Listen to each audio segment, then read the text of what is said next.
Aujourd'hui, il est question d'un pilier de la vie locale, la bibliothèque municipale, ce lieu de rencontre et d'échange au cœur de nos communes. Avec notre invité, nous allons plonger ensemble dans l'univers fascinant des bibliothèques françaises, ces sanctuaires du savoir qui ont vu naître et grandir des siècles d'histoire culturelle. La bibliothèque, symbole d'une démocratisation de l'accès au livre, car oui, le livre, cet objet autrefois confiné aux mains d'un petit nombre, est devenu, grâce à ces espaces ouverts à tous, un outil d'éducation, de réflexion et d'émancipation. Et nous verrons aussi comment ces institutions n'ont cessé d'adapter leur visage aux aspirations des sociétés. À l'honneur aujourd'hui, un invité passionnant, le directeur de la médiathèque François Mitterrand de Poitiers et de son réseau, Jean-Louis Glisson. Bonjour et merci d'avoir accepté mon invitation pour les entretiens de Dial de Poitiers. Nous sommes ici un peu chez vous, parce que vous êtes le directeur donc de cette médiathèque depuis 2013. Et d'ailleurs, je vous renouvelle mes remerciements d'avoir permis l'enregistrement de cette émission dans ce magnifique salon Michel Foucault.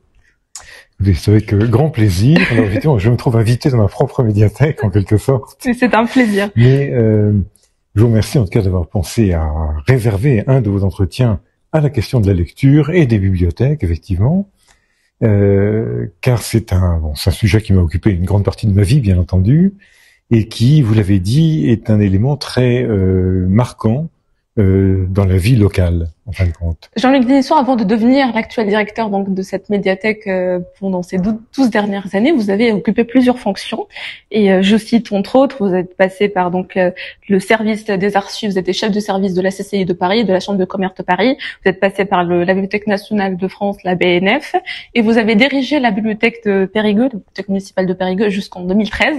2013, date à laquelle vous avez pris la tête de cette médiathèque, de son réseau.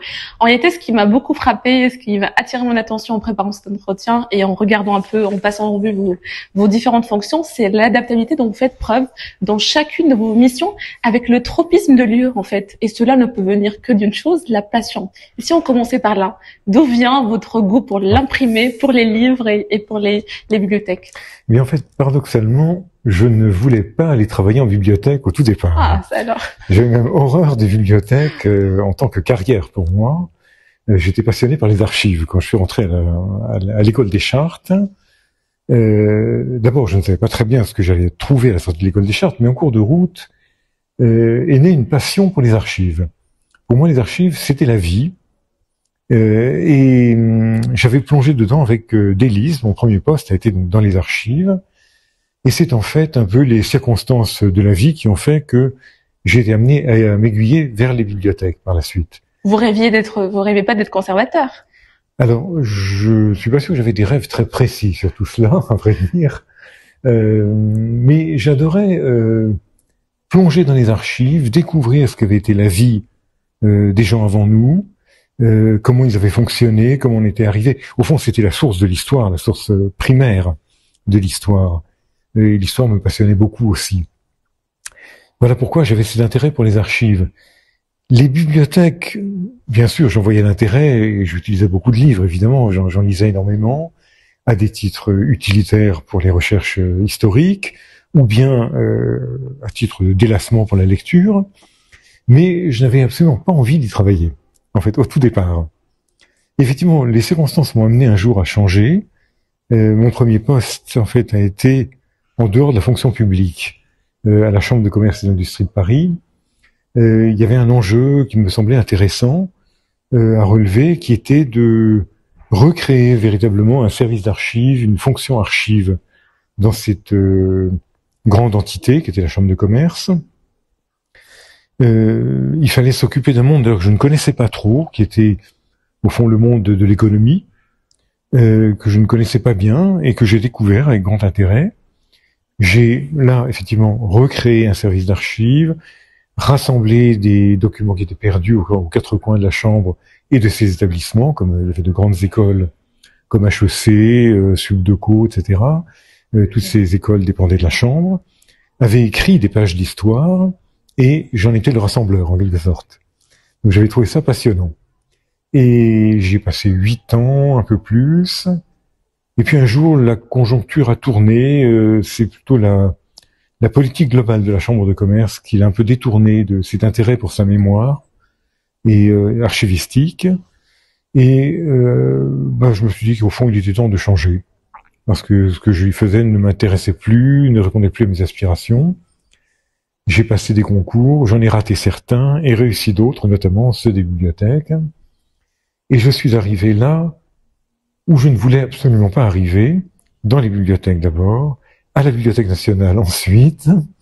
Et là, en plus, on m'a chargé de la responsabilité des magasins des imprimés. Ce qui était un monde extraordinaire, en fait, que j'ai découvert et pour lequel je me suis vraiment enchanté. Parce que si je précise un peu, si je reviens un petit peu sur l'origine et le goût et la passion, c'est parce que j'ai cru comprendre que vous vouliez plutôt devenir archéologue, en fait. Alors, au tout départ, si mes informations sont bonnes. Oui, je m'intéresse à l'histoire et à l'archéologie. Mais quand on est jeune, étudiant, au fond, on est parfois un peu naïf, on ne sait pas très bien ce qui se cache derrière les mots, derrière les institutions. Et l'école des chartes m'intéressait bien comme ça, mais je n'avais pas pris bien connaissance en réalité du contenu de son enseignement. Et si j'avais voulu vraiment faire de l'archéologie, en fin de compte, c'est peut-être pas cette école que j'aurais faite. Alors justement, l'école des chartes, donc vous êtes diplômé de l'école nationale des chartes, oui. Qui est défendée en 1821, donc elle est spécialisée dans les auxiliaires de l'histoire, des métiers de l'histoire. Alors en fait, elle était créée en 1821 pour former véritablement ceux qui allaient être les gardiens et les rassembleurs des archives et des bibliothèques aussi, bien sûr. Il ne faut pas oublier que les archives nationales, les archives départementales, la Bibliothèque nationale, comme les bibliothèques municipales, sont nées de la Révolution et nées de l'abolition des privilèges, du rassemblement des biens des institutions religieuses, souvent des familles nobles, dans des dépôts. Et donc, il a fallu recréer des institutions capables d'administrer ces documents. Et il fallait trouver aussi des gens capables de s'en occuper. Alors, il y avait bien sûr, dans l'Ancien Régime, des personnes qui étaient capables de connaître ces documents, de les comprendre, et qui, souvent, ont effectué un virage, sont devenus des fonctionnaires de la Nouvelle République, finalement. Et puis, il a fallu en former d'autres. Et voilà pourquoi l'école des chartes a été créée. On y enseignait alors des matières comme la diplomatique, alors c'est l'étude des documents anciens dans leur forme, notamment. L'archivistique, c'est l'étude de comment se sont créés tous ces fonds d'archives, leur histoire. La paléographie, c'est la lecture de ces écritures anciennes, être capable de déchiffrer des choses qui peuvent vous sembler assez ardues quand même, effectivement. Oui. Qu'est-ce qu'il peut y avoir encore? La philologie, comprendre le français ancien, le latin médiéval, l'occitan ancien pour nous, etc. Voilà, des matières de ce genre-là. Quand même une teinture d'histoire de l'art aussi pour comprendre les monuments. Voilà ce qu'on apprenait finalement. C'est quoi un esprit chartiste? C'est quoi une attitude chartiste? Alors, je sais pas ce qu'il y a un esprit déjà chartiste. Je pense qu'on apprend une méthode de travail surtout à cette école. Donc à appréhender tous ces documents, avoir une méthode pour les comprendre, pour les rassembler, pour les conserver, et savoir ce qu'on peut en tirer, puis être des conseillers, au fond, des historiens. Être capable d'aiguiller les gens vers tel ou tel fonds, telle ou telle collection qui peut les intéresser. En fait, c'est ça, ce qu'on apprend finalement en réalité. Et quelle a été justement l'influence de cette formation chartiste dans votre parcours de bibliothécaire et aussi de directeur de médiathèque? Parce que je suppose que tous les directeurs de médiathèque ne sont pas forcément formés à l'école de Chartres. Non, tous ne sont pas chartistes. Aujourd'hui, sont loin d'être les plus nombreux d'ailleurs, en fait. Hein. Qu'est-ce qui fait justement la spécificité de cette formation? En tout cas, l'influence chez vous, dans votre parcours. Alors, je voudrais pas avoir l'air présomptueux, si vous voulez, ou donner trop l'impression d'avoir un esprit de corps, parce que c'est toujours un peu désagréable, c'est aussi un peu une étroitesse d'esprit souvent, mais je pense que ce qu'apporte quand même l'enseignement de l'école des chartes, c'est effectivement être capable de se débrouiller à peu près en toutes circonstances, avec des situations, des collections, des fonds qui peuvent sembler assez bizarroïdes, assez étranges, d'être très vite capable d'en faire l'analyse et de savoir ce qu'on peut en faire après. Je pense qu'on a quand même, c'est pas pour rien qu'on passe 4 ans, si vous voulez, effectivement, à déchiffrer les documents anciens, à comprendre leur genèse, à savoir discerner un faux d'un vrai à l'époque médiévale, par exemple, etc. Et on en reparlera parce que c'est important. Très bien. Voilà, oui, parce que ça. D'ailleurs, à ce propos, j'ai une citation à vous soumettre. Alors, celle du général de Gaulle dans ses Mémoires d'espoir. Alors, il disait, je ne sais pas si ça vous plaire ou pas, mais être conservateur à Avranches et au soir de sa vie, engager une grande polémique avec le chanoine de l'endroit pour savoir si Jeanne d'Arc ou Anne de Bretagne est passée par là. Alors, le général disait ça, entre autres, quand il était un peu mélancolique et fatigué de la vie publique. Qu'est-ce qu'elle vous inspire un peu, cette citation? Alors, je pense qu'il y avait quand même une forme d'humour, certainement, chez de Gaulle. Alors peut-être effectivement une lassitude, mais je pense qu'il avait une vision tout de même un peu déformée, ou un peu idéale peut-être du métier. Alors c'est vrai qu'effectivement, bien souvent, à cette époque, un conservateur de bibliothèque en province ou un conservateur d'archives était en même temps beaucoup un érudit, avait au fond peu de gestion à faire, avait certainement beaucoup de temps pour travailler lui-même dans les fonds. Et être un historien local ou national, effectivement. Donc oui, De Gaulle se trompait pas complètement, mais en même temps, c'est quand même une vision un peu simple, tout de même des choses, hein, évidemment. C'est-à-dire cette idée un peu de conservateur confiné dans sa province, retiré un peu de la vie publique et certainement pas du tout actif dans la vie publique, alors qu'en réalité, dans l'histoire de France, et si on regarde un peu plus, c'est l'inverse, d'ailleurs, qui se démontre. Ici, on reprend par exemple le cas de l'affaire Dreyfus. Les chartistes, avec les conservateurs et avec d'autres savants, ont contribué activement à l'acquittement du capitaine Dreyfus, n'est-ce pas? Enfin, ils ont joué un rôle quand même assez important. Oui, parce qu'ils se sont effectivement emparés. Alors, là aussi, un petit propos préliminaire. Souvent, les chartistes sont vus comme des gens très un peu rétrogrades ou très à droite ou un peu royalistes, etc. Et en fait, pas du tout. Il y a une grande diversité d'opinions. Il y en a de gauche comme de droite, deux qui sont parfois même un peu extrémistes dans leur pensée politique. Il y a de tout en réalité, mais là il y avait effectivement certains qui étaient d'authentiques, je pense, républicains, qui se sont emparés de l'affaire et qui ont effectivement mené une analyse très chartiste, effectivement, des fameux bordereaux qui donc on le sait maintenant avaient été forgés pour accabler Dreyfus et avaient démontré par la paléographie, par la diplomatique, que c'était des faux. Et au fond, ils appliquaient à leur époque, le 19e siècle, ce qu'ils avaient fait pour des documents du Moyen-Âge ou de la Renaissance, par exemple. Donc c'est intéressant. C'est ça qui a permis Et ça a permis d'aider finalement à disculper, même Dreyfus, le cheminement, comme on sait, a été très long et très difficile. Et je citerai alors un autre exemple, un contre-exemple pour la citation de Gaulle, c'est le personnage du Père Tranquille, dont vous avez entendu parler peut-être, voilà, qui a fait l'objet d'un film, notamment d'un livre d'un film. Eh bien, derrière ce Père Tranquille, il y avait en fait un archiviste départemental qui, profitant de ses tournées d'inspection d'archives communales, servait en même temps d'agent de liaison et de chef de réseau, finalement, de la résistance en Normandie. Voilà. Donc il avait l'air tout à fait au-dessus de soupçon. Il avait l'autorisation de circuler partout parce qu'il fallait qu'il fasse ses inspections d'archives communales. Et il en profitait pour aller voir ses contacts ici et là, diffuser des instructions, recueillir des renseignements, et ainsi de suite. Vous voyez? Oui, non, mais d'ailleurs pour continuer c'était un homme d'action. D'action finalement. Et d'ailleurs pour continuer de déconstruire un peu ces images reçues sur les conservateurs bibliothécaires, il y a aussi cette idée d'être confiné, mais en réalité votre parcours atteste l'inverse. Vous avez beaucoup voyagé, d'abord au cours de votre formation et ensuite dans des missions, au cours des missions de coopération, Bénin, en Côte d'Ivoire, Tunisie, c'est ça aussi, si je ne me trompe pas. Tunisie, oui. En Tunisie, tout à fait. Et à Chicago, c'était au cours de formation. Est-ce que vous pourriez un petit peu revenir sur ces missions-là, nous décrire votre expérience? Est-ce qu'elles vous ont apporté? Alors, de toute façon, à l'époque, j'avais un peu la bougeotte, j'avais très envie de voyager. Je m'ennuyais un peu à l'école des Chartes, il est vrai aussi. J'avais donc d'abord interrompu par mon service militaire qui était très actif. Et là, j'étais pas du tout confiné dans les archives militaires, j'étais sur le terrain et à crapahuter. Rappelez juste la date, vous avez été diplômé, c'était en 1900? En 1986, le diplôme. Et puis après, effectivement, il y avait eu un accord de coopération entre l'école des Chartes et une institution américaine, la Newberry Library, qui se trouvait à Chicago, qui est en fait une bibliothèque mais centre d'études en même temps. Et il se trouve qu'il y avait des documents qui pouvaient intéresser mes recherches pour ma thèse. Donc des documents de cartographie, en fait.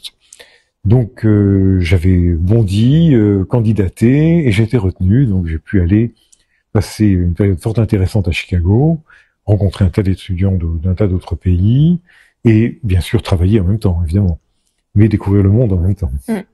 Et ensuite, donc là, c'est dans le cours de votre formation. Alors, et ensuite, il y a eu des missions de coopération. Donc, voilà. Alors ensuite, j'avais été en Haïti, qui était un pays, enfin, qui est toujours un pays très malheureux et très pauvre, où bien sûr, je ne serais jamais allé comme touriste lambda, mais il y avait l'occasion de participer à une mission de coopération pour finalement la reconstruction, on pourrait dire, des archives nationales d'Haïti.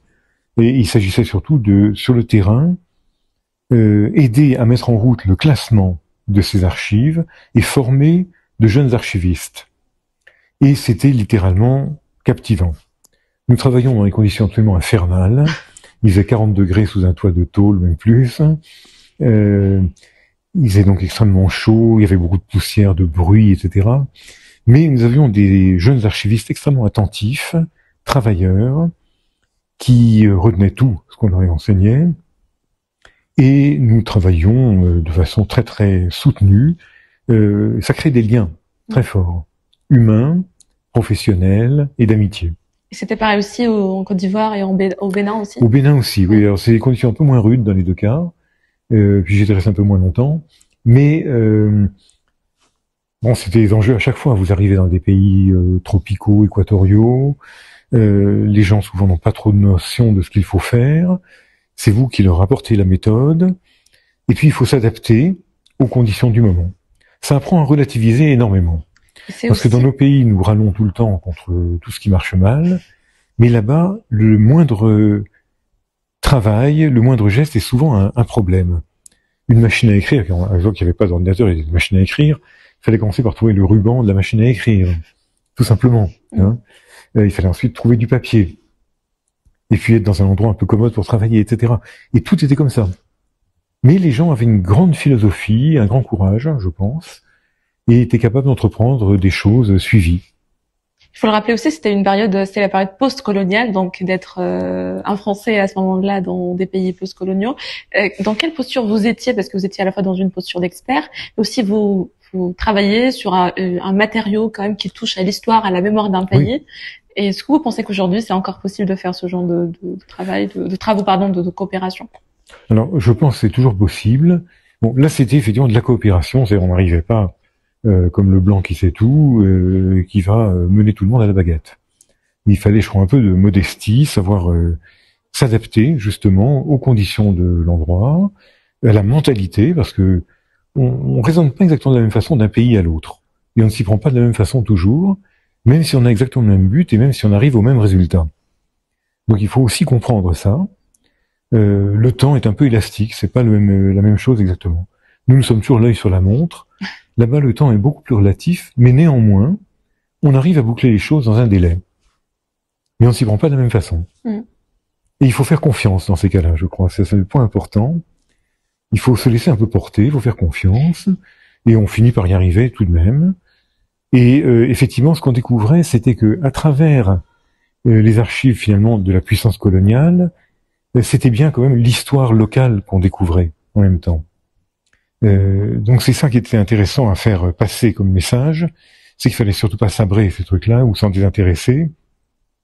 Il fallait au contraire le sauvegarder et puis être capable d'en tirer ce qui pouvait effectivement contribuer à écrire l'histoire du pays. Pour reprendre une formule de Guy Bréban, un ancien conseiller d'État et dont le père était le directeur des archives nationales, il disait donc sans archives, pas d'État, pas d'histoire, pas de République. Qu'est-ce que ça dit, la façon avec laquelle un pays traite justement ou maltraite ses archives? Qu'est-ce que ça dit sur le pays en tout cas? Est-ce qu'il y a une méthode Je crois que ça en dit long effectivement. Moi j'ai comment dire pour moi c'est lié à des valeurs effectivement républicaines, à une continuité historique.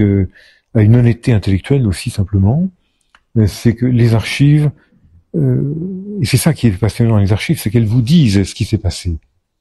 Il n'y a pas de filtre. C'est les greniers de l'histoire, quelque part.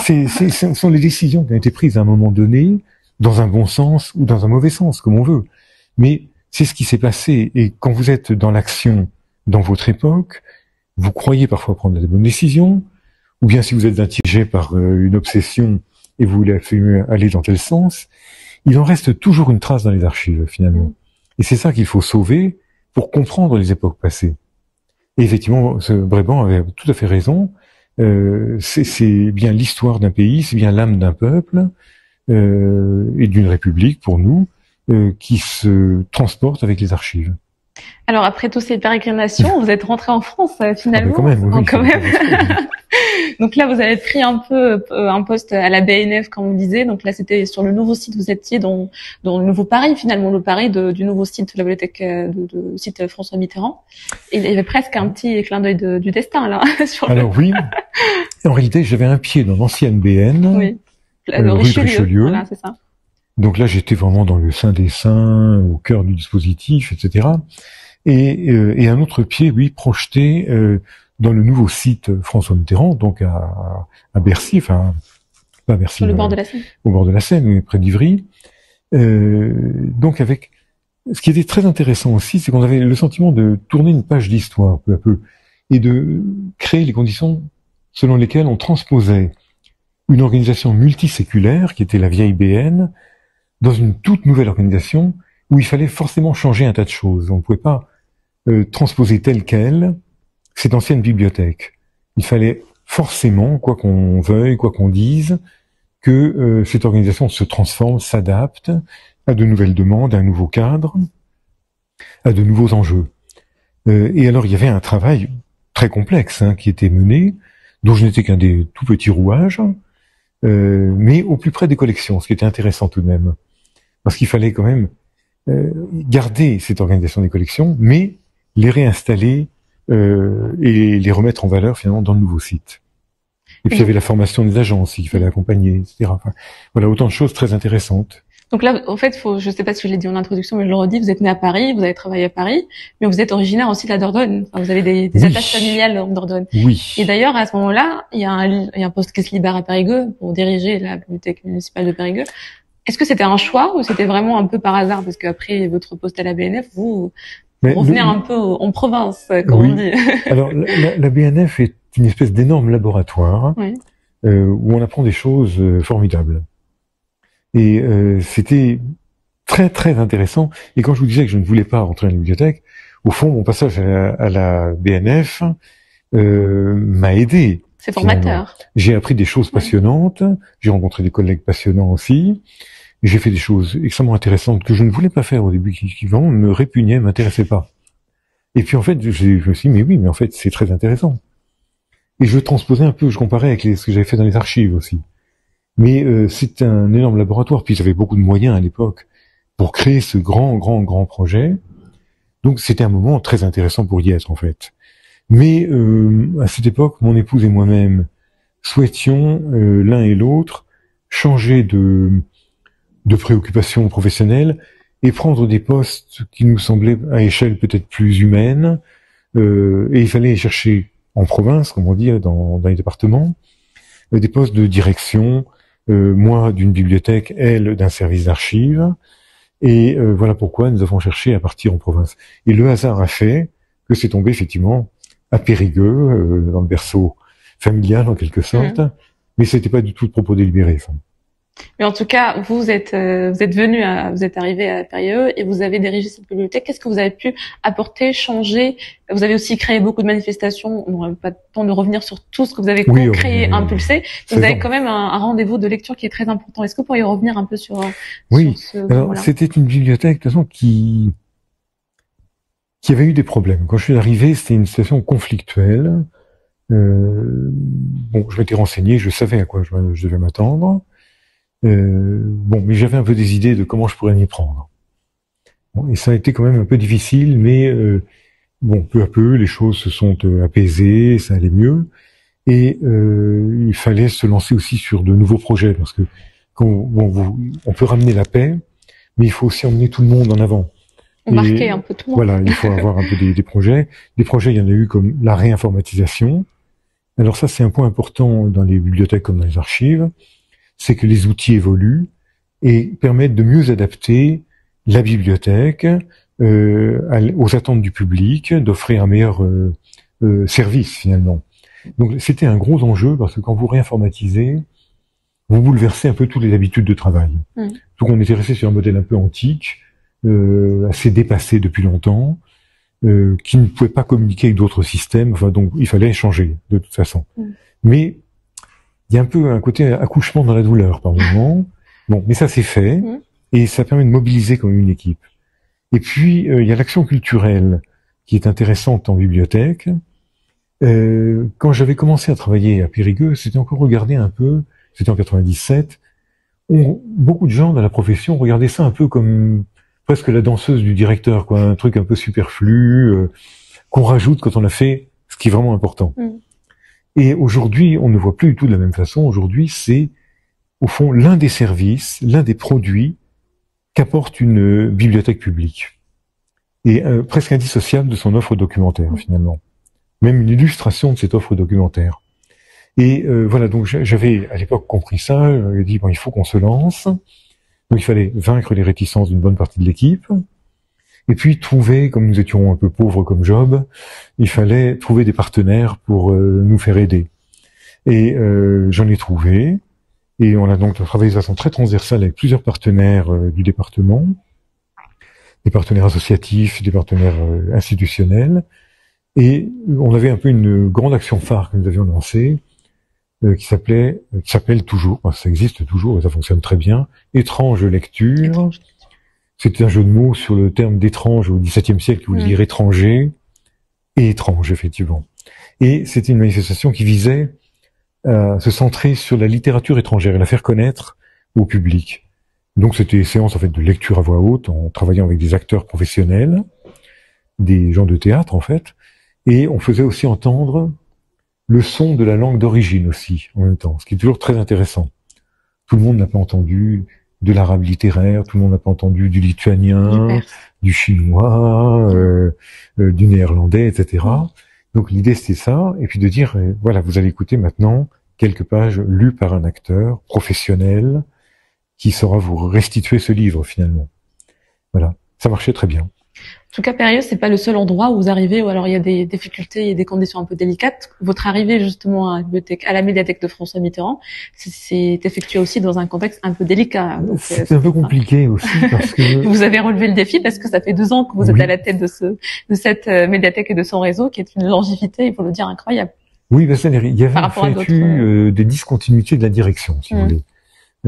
C'est-à-dire qu'il y a un moment où pour qu'une institution comme celle-là fonctionne bien, il faut qu'il y ait une bonne compréhension de tout le monde.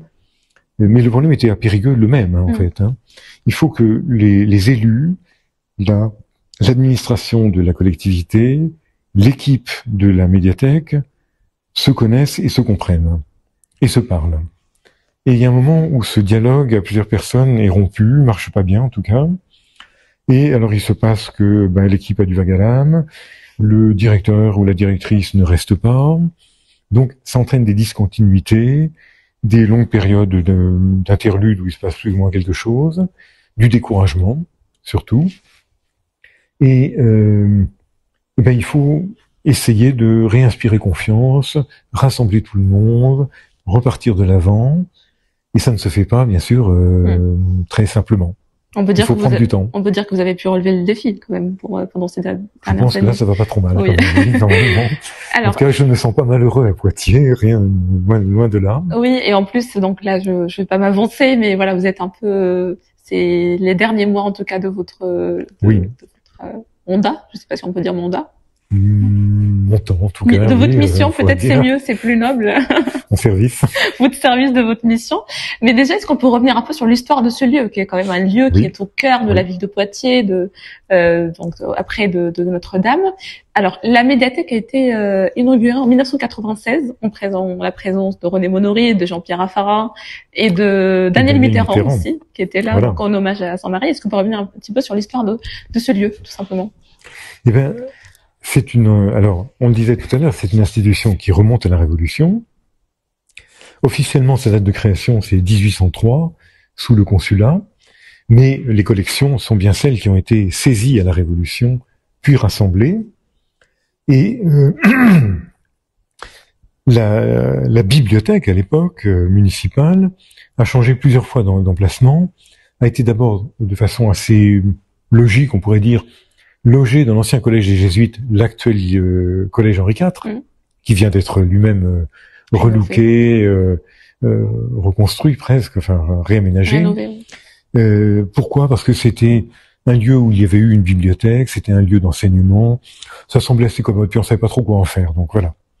Puis, ça c'était en 1803, puis en 1813, manquant de place, et puis je crois que le collège devait être récupéré, il a fallu changer la bibliothèque de lieu. Elle s'est installée dans l'ancienne école de droit face à Notre-Dame. Qui est juste à côté, en fait. Voilà, oui, vraiment tout à côté. Oui. Et à la fin du 19e siècle, l'école de droit devenant trop antique aussi, enfin a été détruite parce qu'elle était sur le périmètre de l'université. L'université a reconstruit des locaux neufs, plus adaptés à l'enseignement. On y a créé une bibliothèque universitaire en même temps que des locaux d'enseignement. Et puis, le programme était conjoint avec la ville. Donc, une bibliothèque municipale a été créée aussi. Donc, c'est là où il y a maintenant l'office de tourisme, en fait. Et donc là, on était dans les années 1890. Et ça a fonctionné pendant un certain nombre de décennies. Et puis, passé la Seconde Guerre mondiale, avec l'élan qui commençait à être donné au développement de la lecture publique, cette bibliothèque, qui était quand même une bibliothèque plutôt bibliothèque d'études en quelque sorte, ne répondait plus vraiment à tout ce qu'on pouvait attendre de la lecture publique. Alors, il y a eu du coup une bibliothèque de lecture publique centre-ville qui a été créée dans l'hôtel Aubaret, pas très loin d'ici non plus, hein, près de là où il y a Sciences Po. Il y a eu un réseau de bibliothèques de quartier qui s'est peu à peu constitué à partir de la fin des années 60 et qui compensait d'ailleurs en partie les faiblesses de la bibliothèque centrale. Et puis, pour finir, le projet de la ville a été de dire il faut construire une nouvelle bibliothèque qu'on a d'ailleurs choisi d'appeler médiathèque en centre-ville. Et l'occasion a été saisie avec le départ d'une partie de l'université vers le campus de Beaulieu. Des locaux ont pu être récupérés là où nous sommes. Alors, en fait, on a pu abattre des locaux qui n'avaient pas grand intérêt, finalement. Et les architectes ont proposé donc de construire le bâtiment dans lequel nous sommes aujourd'hui. Qui fait 8000 mètres, c'est ça? Qui fait combien, en fait, la médiathèque? On est à pratiquement 12 000 mètres carrés, en comprenant tout. Les magasins du sous-sol, tous les espaces pour le public et les étages pour l'étage pour l'administration. Oui, parce qu'il faut le dire aussi. En fait, il y a un espace grand public, mais aussi un espace patrimonial qui est réservé aux chercheurs. Réservé... Oui. L'idée, c'était que tout soit assumé. La partie lecture publique, la partie patrimoniale. Et la volonté des concepteurs de cette médiathèque, autant d'ailleurs la municipalité et le maire que les architectes, et puis c'était sous le mandat de Jacques Centraux. C'était Jacques Centraux à l'époque, oui. Et puis l'équipe de la médiathèque le voyait comme ça aussi, l'équipe conceptrice, c'était de faire vraiment un lieu qui vive, un lieu de rencontre vraiment, qui pulse un peu si vous voulez, hein, où il y ait justement des actions culturelles, beaucoup de choses qui fasse que ce lieu soit vraiment un lieu très central de la vie poitevine. Y compris ce salon Michel Foucault, d'ailleurs, qui est un hommage donc à notre intellectuel poitevin, Michel Foucault. Alors, effectivement, c'est depuis quelques années que nous l'avons dénommé ainsi, Michel Foucault, mais ce salon de lecture, comme il avait d'abord été appelé, est un clin d'œil à l'ancienne bibliothèque, parce que vous voyez, effectivement, vous avez les Pléiades. Un niveau de galerie qui, au départ, n'était accessible à ce qu'on appelait les garçons de bibliothèque, c'était les magasiniers. La partie basse était accessible au public. Il y avait des usuels qui étaient mis sur les rayons. Et puis, entre ces rayonnages de part et d'autre, il y avait donc de longues rangées de tables de travail, en fait. Voilà.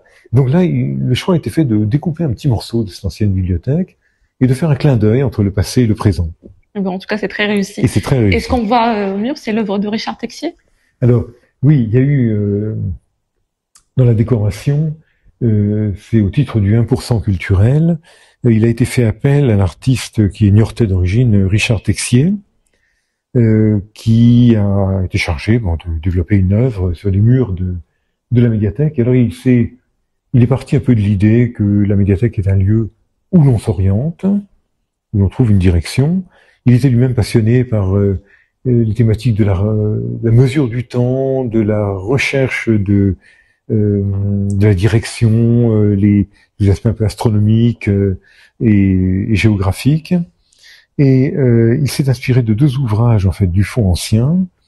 L'un, c'était le traité de la sphère c'est deux ouvrages du XVIe siècle, d'un savant qui s'appelait Johannes de Sacrobosco, qui était en fait un Écossais qui s'appelait John of Hollywood. Donc c'est la transposition en latin de ce nom-là. Et l'autre, c'est un traité d'astronomie d'un savant allemand qui s'appelait Binewitz, qui se faisait en fait appeler en latin Appianus. Voilà, parce que c'est un jeu de mots sur le terme de abeille en fait. Apis en latin, c'est l'abeille. En tout cas, ici, Voilà. c'est un lieu, effectivement, on oublie un Et peu alors, le il a temps. reproduit voilà toutes ces figures astronomiques, géométriques, un peu partout dans la médiathèque. Et c'est maintenant un élément vraiment du décor de cette médiathèque. Oui, donc la notion du temps qui est un peu un sujet et un enjeu, on oublie les temps dans les bibliothèques, Tout à les fait. médiathèques.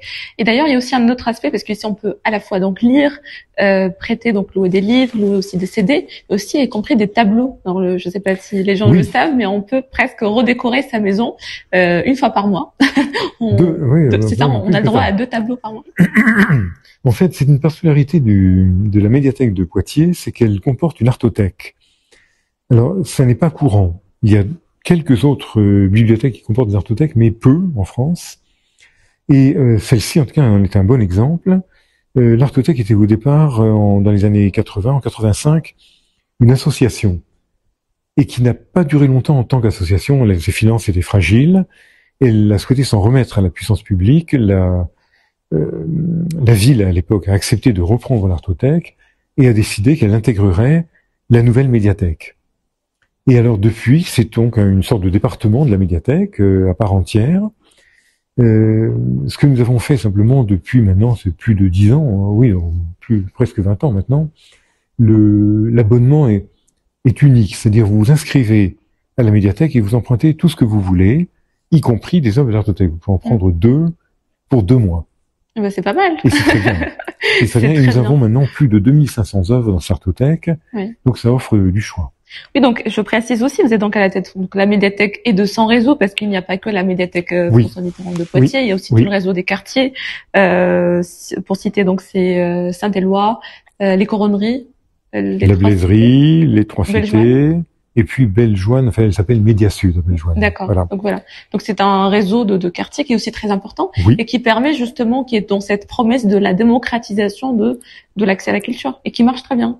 Tout à fait. Alors, le terme de démocratisation culturelle, je crois vraiment s'applique très très bien aux bibliothèques. Pas seulement à Poitiers, bien sûr, dans toute la France. C'est vraiment un pari, un enjeu qui a été lancé et remporté. C'est vraiment faire que y ait une adhésion massive. Alors, on est encore loin, bien sûr, des chiffres des pays scandinaves. On vous dit qu'en Finlande, largement plus de la moitié de la population est inscrite dans une bibliothèque. Là, en France, on est sur à 20% maximum. Je pense 530 000 visiteurs par an, si j'ai mes notes. À peu près, oui. Et 19 000 lecteurs, 570 prêts par an, 1000 prêts par an. Voilà, c'est ça, c'est les ordres d'idées. Ouais. Alors, ça fait quand même un bon trafic, si vous voulez, c'est bien. Oui. On peut faire mieux encore, voilà. Mais toujours faire mieux. Il faut encore travailler pour faire mieux, bien sûr. Oui. Mais ça vous donne des ordres d'idées tout de même. Donc c'est bien. Parce qu'elles sont bien ancrées dans leur quartier, justement. Oui, bien repérées, bien ancrées. D'ailleurs bien signalées, parce qu'il y a une signalétique urbaine qui les indique, effectivement. Et la population poitevine, je trouve, est très attachée à ces médiathèques. Et il les fréquente très volontiers. Peut-être que c'est plus facile d'aller dans une bibliothèque de quartier que de venir jusqu'au centre-ville. Oui. Voilà, il y a celle du centre-ville, alors, est fréquentée un peu par tout le monde. Les gens des quartiers y viennent aussi, bien entendu. Mais il est bien pratique d'avoir dans son quartier une bibliothèque pas trop loin de chez soi. En plus. De toute façon, c'est le même réseau. Donc, vous empruntez ici, vous rendez là, c'est pas un problème. Les ressources, alors, dès le début, d'ailleurs, et ça, c'était avant moi, le choix de ce réseau avait été de dire, il y aura la même offre documentaire partout. C'est-à-dire, c'est pas seulement à François Mitterrand qu'il y aura des CD, des DVD. C'était d'emblée, si on en met à François Mitterrand, on en met aussi à la Blaiserie. Voilà. C'était ça qui avait été fait délibérément. Et c'était un très bon choix. Donc, de façon à offrir le meilleur et le plus possible à toute la population. En tout cas, Jean-Luc Glisson, vous avez trouvé le moyen de faire venir le maximum de gens dans les médiathèques et les bibliothèques. Vous avez co-créé, impulsé beaucoup d'événements, de manifestations culturelles. Et parmi celles-ci, je cite la plus importante à Poitiers, les éditoriales que vous avez co-créées ou impulsées depuis 2015. Alors, est-ce que vous pourriez un peu revenir là-dessus? Les éditoriales, je n'en suis pas le père. Père spirituel. L'idée existait avant que j'arrive, en fait. Le projet avait été conçu déjà avant mon arrivée. On peut dire que je suis plutôt celui qui appuie sur le bouton pour que ça démarre, mais le projet était déjà en fait dans les tuyaux en quelque sorte. Hein. Et donc le principe, il est original. Nous sommes les seuls à le faire en France. C'est de centrer cette manifestation littéraire sur le rôle de l'éditeur, un rôle qui est assez mal connu finalement. Là, l'idée c'est que on fait signe à l'éditeur. Et on convient avec lui que on va organiser des rencontres. Ça se passe au mois de mars, parfois à la charnière mars-avril. Maintenant, une fois tous les 2 ans. Ça se passe sur 2 semaines. Donc ce sera l'an prochain, en 2026. Voilà. Mais il n'y en a pas eu en 2025. Et l'éditeur, eh bien, nous propose des rencontres avec. Puis nous aussi, on a des envies souvent. Enfin, on convient de ça avec eux. Des rencontres avec des auteurs, alors soit des auteurs un peu emblématiques de la maison d'édition, soit au contraire des auteurs émergents, parce qu'il y en a aussi, et c'est aussi le rôle de l'éditeur de faire émerger des auteurs, précisément, pas de vivre uniquement sur de l'acquis. Donc ces rencontres, il y a l'éditeur, il y a l'auteur, un journaliste ou une journaliste anime la rencontre, et puis il y a un libraire qui est aussi présent et qui assure une table de vente et de dédicace finalement après. Parce qu'il faut pas oublier que les libraires, font partie de ce circuit du livre, sont très importants pour nous. Et notre soin aussi en tant que bibliothécaire, c'est de travailler le plus possible avec des libraires indépendants. Donc chaque fois que nous pouvons le faire, nous le faisons. Bien sûr. Voilà. C'est un peu aussi notre rôle, notre déontologie, pourrait-on dire, chaque fois que c'est possible, bien entendu, et dans le respect du code des marchés, de faire appel à eux. Et qu'est-ce que vous pourriez nous dire sur la prochaine édition? Est-ce qu'on a droit à savoir qui est la prochaine maison? Oui, maintenant, ce n'est plus vraiment tout à fait un secret. Ce sera Buchet-Chastel, qui est une maison assez singulière, finalement, d'ailleurs. Et qui vous avez donné carte blanche, c'est ça? Oui. Enfin, quand on dit carte blanche, nous sommes un tout petit peu hypocrites, peut-être, on va dire. Bon, avec quelques a priori, oui, carte blanche, mais malgré tout, on a un peu notre liste de souhaits, la wishlist, et on suggère comme des idées, mais enfin, il y a toujours un dialogue avec l'éditeur, on convient au total. Et puis, on tient compte d'un tas de contraintes, parce que souvent, on pense les uns les autres à tel ou tel auteur, et puis, par malchance, il ne sera pas disponible. Donc, il faut se rabattre sur un autre. Donc, heureusement, il y en a un tas. On n'est jamais en peine. Et c'est toujours intéressant, de toute façon. Et puis, on est toujours d'accord sur l'idée qu'il y a des auteurs confirmés, pourrait-on dire, très connus, et des auteurs, au contraire, en train d'émerger, qu'il faut justement révéler aussi au public. En tout cas, Jean-Luc Glisson, à travers aujourd'hui notre entretien et cette discussion, c'est un peu l'histoire de la bibliothèque qu'on est en train de raconter à travers votre parcours. Oui, et là, nous arrivons à la fin de cette émission et je résiste pas à vous poser ma question fétiche, n'est-ce pas, qui est si vous deviez vous exiler sur une île avec un seul livre pour bagage, je précise, vous choisiriez lequel? C'est très compliqué. Alors je vois que vous êtes arrivé avec plein de propositions, mais il y en a... peut-être qu'on fera une exception parce que vous êtes le directeur de la médiathèque. Oui. Bon, je prendrai comme le temps de réfléchir avant de partir sur l'île déserte en question. Mais soit j'emporterai une anthologie de la poésie occitane, parce qu'au fond il y a des auteurs que j'aurais vraiment plaisir à relire, des troubadours notamment. Soit un livre que j'avais beaucoup aimé quand j'étais lycéen, c'est Le Rivage des Syrtes de Julien Gracq, et j'avais lu à l'époque dans l'édition originale en 1951. C'était donc l'édition que mes parents avaient. Ah, c'est intéressant, Julien Gracq, parce que Julien Gracq, c'est comme il faut le dire, c'est son refus du prix Goncourt a fait date. Donc c'est un des auteurs qui fuyait toutes les mondanités, qui fuyait voilà. Oui. Qu'est-ce qu'il y a de Gracq chez vous justement, de dire ça? Ou alors est-ce qu'il y a quelque chose de Gracq? Parce qu'il faut dire, le livre, Le Rivage des Sirtes, il a ce côté, il a un côté très discret, Gracq. C'était pas quelqu'un qui faisait du tapage. Il a une écriture très réfléchie, une écriture très élégante. Les phrases sont vraiment ciselées, mais très agréablement. Il parle de choses aussi qui sont très émouvantes, souvent, très intéressantes. Là, celui que je vous cite, c'est une fiction très intéressante, un peu sur le thème du désert des Tartares, en fait. Et de l'attente aussi. Il y a une attente voilà. Un peu inaboutie. D'ailleurs, je cite une citation, si vous me permettez, oui. la dernière de cette émission. C'est une citation d'André Breton, d'ailleurs, je pense qu'elle est reprise. « J'aimerais que ma vie ne laissât après elle d'autres murmures que celui d'une chanson de guetteur, d'une chanson pour tremper l'attente, indépendamment de ce qui arrive, n'arrive pas. C'est l'attente qui est magnifique. » Qu'est-ce qu'elle vous inspire, cette citation? Est-ce que vous attendez quelque chose? Si vous attendez cette chose, ça serait laquelle? Je pense qu'on n'est jamais... Enfin, moi, je serais peut-être jamais complètement satisfait d'avoir ce que j'attends, finalement, en réalité. Oui, j'aime bien être toujours dans l'idée que j'ai un projet, quelque chose qui pourrait se réaliser, qui va venir. Alors pourquoi? Parce que c'est ce qui nous tire en avant, tout simplement. Que une fois qu'on a fait quelque chose, on est content. Mais voilà, c'est fait. Donc il faut passer à autre chose. C'est pas une boulimie, c'est pas une espèce de fringale non plus.